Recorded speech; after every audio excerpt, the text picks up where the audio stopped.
कर्तव्य भवन में बना यह पहला बजट भारत सरकार के जनता के प्रति दायित्वों का निर्वहन करता है। विजेंद्र धामा।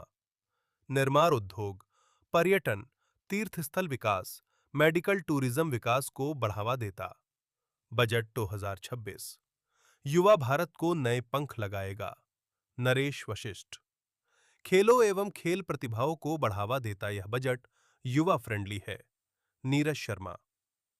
1 अप्रैल 2026 से लागू होने वाला नया इनकम टैक्स एक्ट स्वागत योग्य नए कर ना लगाकर सरकार ने मध्यम वर्ग को बड़ी राहत दी गई है।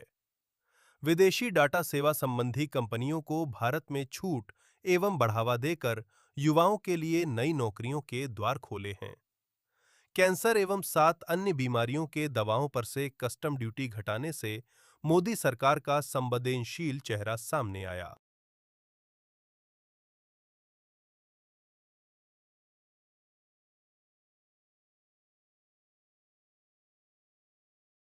करोड़ का निवेश होगा। मानसिक स्वास्थ्य के लिए भी एक दूसरा, एक अब तक एक ही बड़ा अस्पताल था, तो मानसिक स्वास्थ्य के लिए एक और नया संस्थान बड़ा बनाया जा रहा है, जो इस बार बजट में कृषि क्षेत्र में उत्पादन किस प्रकार से बढ़ेगा, लखपति दीदी जो योजना थी वो कैसे आगे बढ़ेगी, उसको किस प्रकार से आगे बढ़ा सकते हैं।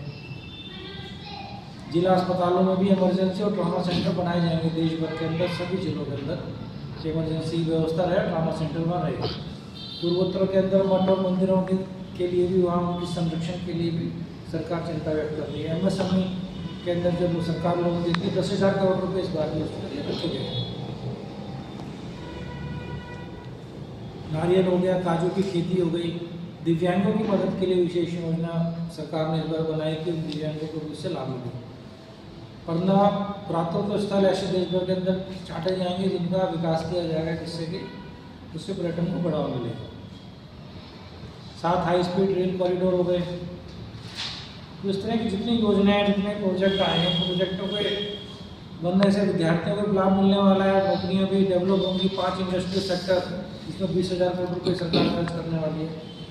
तो अनेक जिस प्रकार से कार्यक्रम सरकार लेके आएगी, तो निश्चित तौर पर हर जाति वर्ग, हर विशेष वर्ग, महिला, युवाओं को, इवन बुजुर्गों की भी चिकित्सा के लिए विशेष तौर पर प्रावधान किया गया है कि उनको सुविधा रहे, उनके इलाज में उनको परेशानी न हो। तो ऐसा लगता है कि बहुत अच्छा बजट आया। ये विकसित भारत को आगे के लिए ये बजट बहुत अच्छा रहना। भारतीय संसद में जो बजट पेश किया गया, तो यहाँ हम सभी लोगों ने बजट को सुना और बजट को जिस प्रकार से बनाया गया है, जिस प्रकार से गरीब लोगों की चिंता की गई इस बजट के अंदर, जिस प्रकार से दवाइयाँ सस्ती, कैंसर की दवाइयाँ सस्ती हुई, जरूरत बीमारियों की 7 दवाइयाँ सस्ती हुई, जिस प्रकार से 3 नए आयुर्वेदिक एम्स बनने जा रहे हैं, जिस प्रकार से कपड़ा सस्ता हुआ, तो हर क्षेत्र के अंदर किसानों के लिए भी 2,000 करोड़ रुपये का प्रावधान रखा गया कि लोन में उनको सब्सिडी दी जाएगी।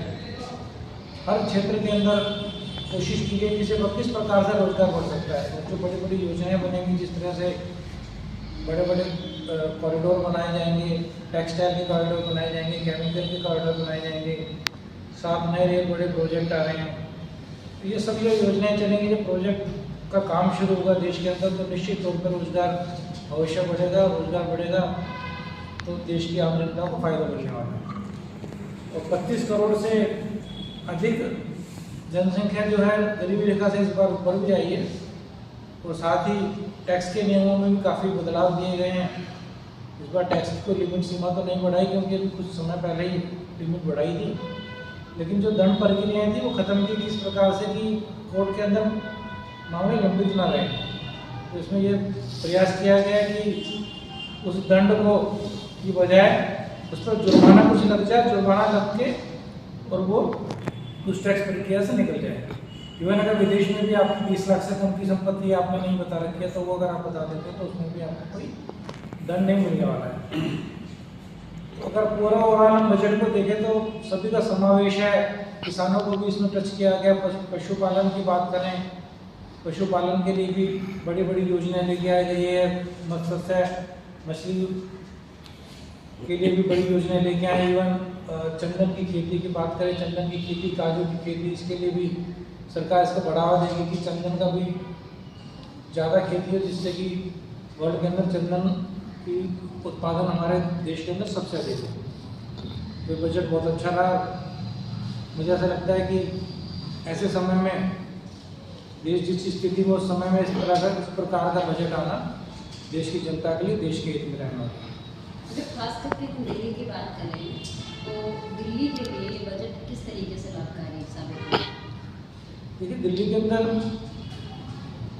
जो रोजगार की बात आएगी उसके अंदर विशेष तौर पर पहला लाभ तो हमने चुनाव से पहले दे दिया था कि 12 लाख रुपए की जो हमने लिमिट तय की थी, तो उसके अंदर सभी जो नौकरी वाले युवा थे जिनकी सैलरी 1 लाख रुपए से कम थी, 1 लाख के आसपास थी, वो सब टैक्स फ्री हो गया था। अभी उनको जो लाभ मिलेगा, जो अभी इस बार बजट के अंदर सरकार ने तय किया है कि सोशल मीडिया प्लेटफॉर्म के अंदर जो क्या नाम बोला था उसका,